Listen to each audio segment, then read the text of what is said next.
fait la une du journal. Et il en est fier. L'Université Laval voit aussi loin que vous. Mesurez vos connaissances à 21, le jeu télévisé animé par Guy Mongrain. Préparez vos réponses, on a beaucoup de questions. 21, du lundi au vendredi 18h30 à TVA.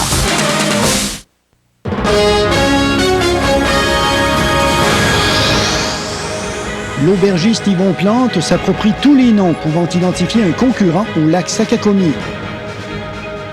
Rien n'arrête François Guay qui continue sa production malgré la destruction de sa boulangerie. Transport Asselin fait des pieds et des mains pour sauver ses 160 emplois.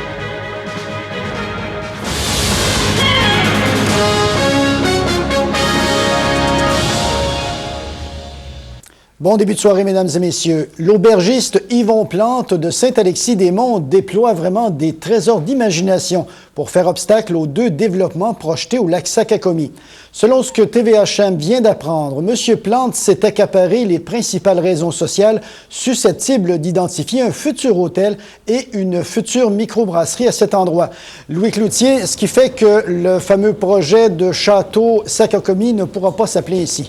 Oui, bien, en fait, ça reste à voir, Pierre, parce que les promoteurs concernés ont évidemment des recours contre ça. Et cette semaine, c'est Marc Lessard, le propriétaire de la microbrasserie de la Nouvelle-France à Saint-Paulin, qui s'en est rendu compte alors qu'il a voulu enregistrer le nom de son futur projet à Saint-Alexis-des-Monts auprès du fichier central à Québec. Il voulait appeler ça microbrasserie du lac Sakakomi, mais on lui a dit que c'était impossible parce qu'en date du 11 janvier, quelqu'un, en l'occurrence, Yvon Plante de l'auberge du lac Sakakomi, avait lui-même immatriculé des noms semblables comme Bar Sakakomi, Sakakomi Bar ou Bar du lac Sakakomi, de sorte que microbrasserie du lac Sakakomi, c'est trop proche, ça risque de créer de la confusion, il faudra en trouver un autre. Et tant qu'à y être, on a vérifié aussi pour le château du lac Sakakomi du promoteur Guy Deveau pour se rendre compte qu'en date du 11 janvier, l'aubergiste Yvon Plante avait également retenu toute une série de raisons sociales, dont Château du lac Sakakomi, Maison du lac Sakakomi, Lac Sakakomi Mansion, Spa du lac Sakakomi, Sakakomi Spa, etc., etc.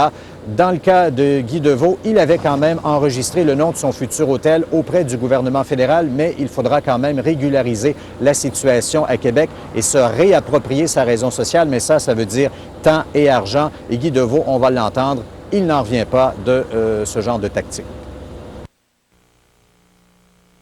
Oh, ben encore une fois, c'est de l'enfantillage et on voit qu'il n'y a pas de bonne foi là-dedans. Il va tout faire pour retarder.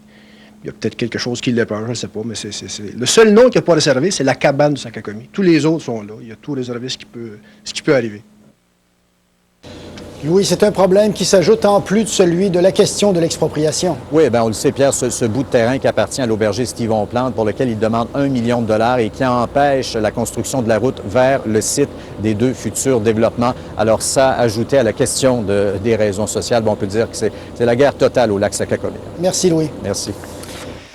Le promoteur François Proulx met les pendules à l'heure à propos de la vente des anciens terrains de Tripap à Trois-Rivières.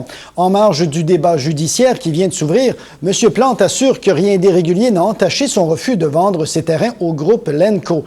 M. Proulx indique que les 2 parties ne s'entendaient même pas sur la superficie visée par la transaction. Il assure que sa compagnie est droite et transparente.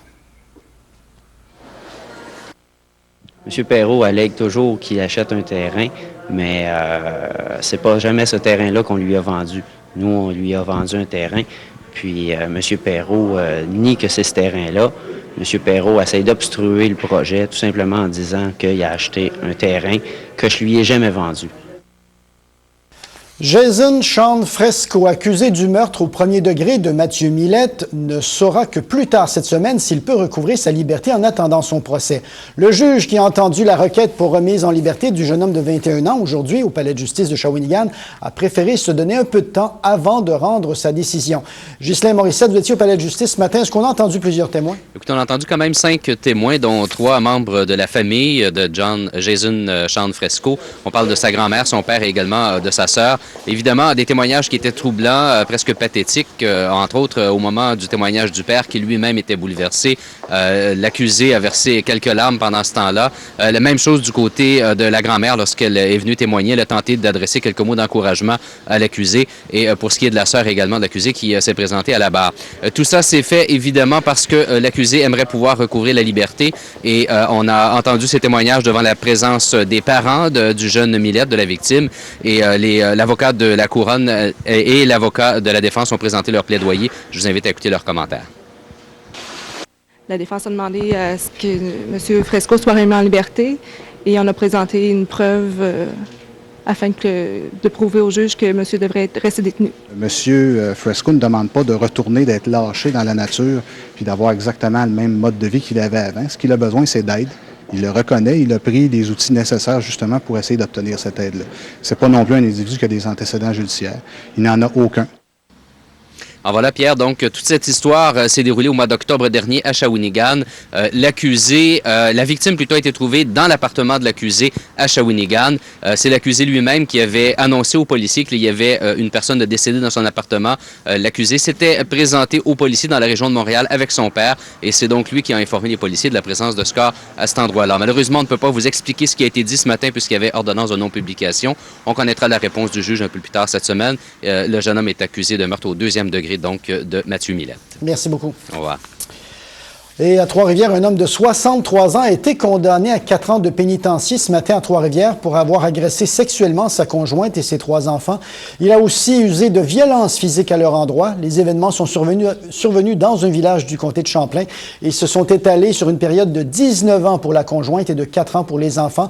Les 4 victimes ont témoigné contre le condamné. Celui-ci n'a fait preuve d'aucun repentir. Martin Levrault, on s'oublierait quasiment qu'on est en hiver. Oui, c'est vrai. Écoutez, quand on parle de 0, en plein mois de février, on peut commencer à dire qu'il fait chaud et c'est ce que nous allons vivre. Plus les journées avancent, plus la température se réchauffe et on garde notre magnifique soleil à tous les jours. Bref, je vous donne plus de détails à la fin du bulletin. À plus tard. Le propriétaire de la boulangerie Gay incendiée dans la tragédie de Pointe-du-Lac n'a pas attendu de reconstruire avant de reprendre la production de ses célèbres fèves-au-lard. François Gay n'a pas encore pris la décision ferme de rebâtir, mais il n'a pu s'empêcher de faire mijoter quelques chaudrons de fèves-au-lard. Les dames du Club de l'Âge d'Or croyaient bien devoir cuisiner elles-mêmes des fèves-au-lard pour le dîner mensuel. Elles n'ont pas eu à se donner tous mal, puisqu'en catimini, la boulangerie Gay a repris du service. Et c'est le propriétaire en personne qui fait les livraisons. Je pense que les oreilles ici comme dans... Les oreilles ici comme avant. On est mis d'amour, hein? Ah oui, hein? C'est important pour vous, M. Gay, de continuer à... Oui, oui. Parce que notre clientèle qui est depuis 4 générations qui nous encourage, on ne peut pas se laisser de même. Hein? Il faut continuer. Si sa boulangerie est une perte totale, les bines, elles, n'ont rien perdu de leur bon goût. Comment est-ce qu'elles ont pu être produites? J'ai une de mes sœurs qui travaille dans une grande cuisine qui peut me les faire cuire. Là, c'est la même recette? Oui, oui, oui. La recette secrète. Mais ça reste en famille, vu que c'est ma sœur qui les fait cuire. Hein? Et impossible de connaître le nom de l'endroit où les célèbres bines sont mijotées. Attendiez-vous avoir des bines de la boulangerie Gay quand même? Non, c'était pas prévu. Là. Mais je pense qu'ils sont peut-être meilleurs qu'avant, mais ils étaient très bons avant. Là, ils sont excellents. Il a été balloqué, le monsieur, mais continuez, c'est très bon. Ça fait combien d'années que vous en mangez des bines de la boulangerie Gay? Ça fait peut-être plus que 25 ans. Qu'est-ce qu'elles ont de particulier, les bines de chez Gay? Bon, je ne sais pas. C'est les meilleurs. François Gay ne veut pas trop s'avancer, mais avec tous les efforts qu'il fait pour satisfaire sa clientèle, il y a fort à parier que les scénarios envisagés pour sa boulangerie vont vers une reconstruction. Oui, continuez. Julie Grenon, TVA, Saint-Barnabé. La compagnie Transport Asselin de Shawinigan vient de se placer sous la protection de la loi sur l'arrangement avec les créanciers le temps de compléter sa réorganisation. La direction a déjà réduit ses dépenses d'opération et envisage se départir d'actifs sous-utilisés, mais qui n'ont pas été identifiés. Des démarches sont également en cours avec un éventuel partenaire susceptible d'injecter des fonds dans l'entreprise.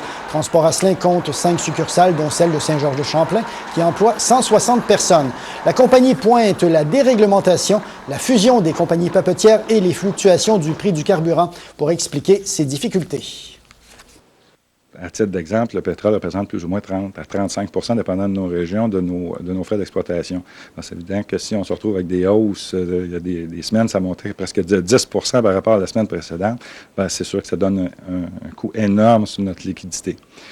C'est une des raisons, mais ce n'est pas la seule. Comme je dis, c'est vraiment conjoncturel, il y en a plusieurs. Ici Marie-Christine Bergeron. Après la pause, on vous emmène en patrouille nocturne avec de jeunes soldats qui sont mis à l'épreuve.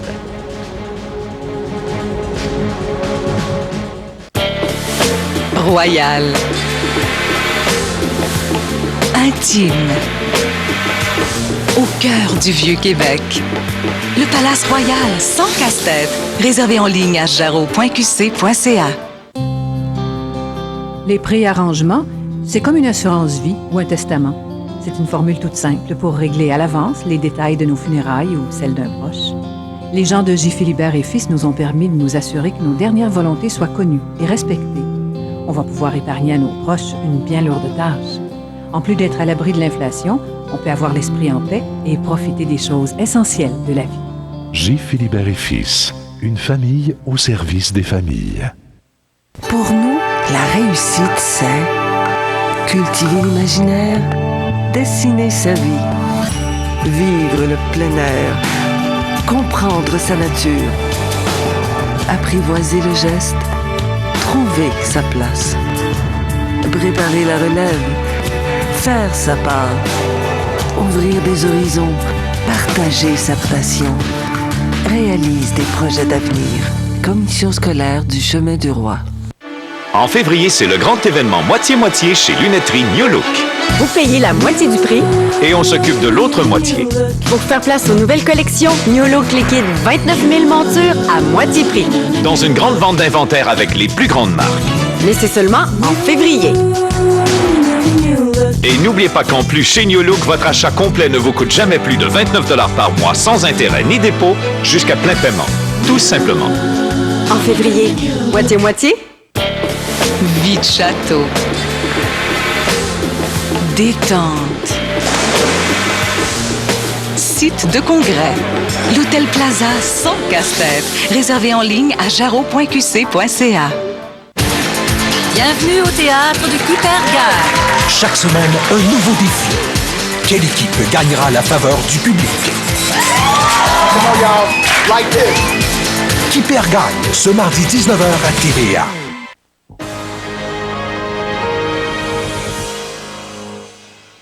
Les 30 soldats en entraînement à Sainte-Thècle sont loin, très loin d'être en camp de vacances. Déjà 2 stagiaires ont déclaré forfait. Après avoir marché hier des kilomètres dans la neige pour installer leur campement, ils n'ont eu que quelques minutes de répit. Leur nuit a été très mouvementée pour l'équipe de TVHM également. Quartier général, 2 heures du matin. Pas de pitié pour ceux qui viennent à peine de fermer l'œil. Ici, un contrôle radio à vous. Sur les ondes radio, on sonne le réveil pour un exercice de ravitaillement. À moins 20 degrés Celsius, on comprendra que l'habillement est plus qu'important. On prend pas de raquette à rien. On reste à l'âge. Les commandes de l'instructeur caporal-chef sont claires et précises. Une fois la patrouille lancée, la discipline est le premier mot d'ordre. La règle numéro 1, c'est pas parler. On parle pas pantoute. C'est pour ça que là, ils savent tout quoi faire. Le but, aller chercher les rations de l'escadron pour la journée qui vient. Le défi, autant pour notre caméraman, éviter de se faire repérer par le clan ennemi. Des fumigènes servent de camouflage.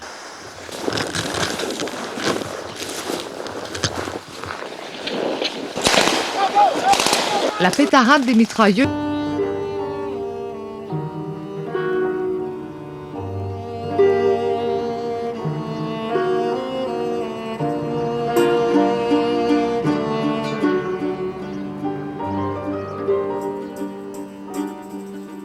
Bam, ville du sud de l'Iran surgit d'un conte des mille et une nuits.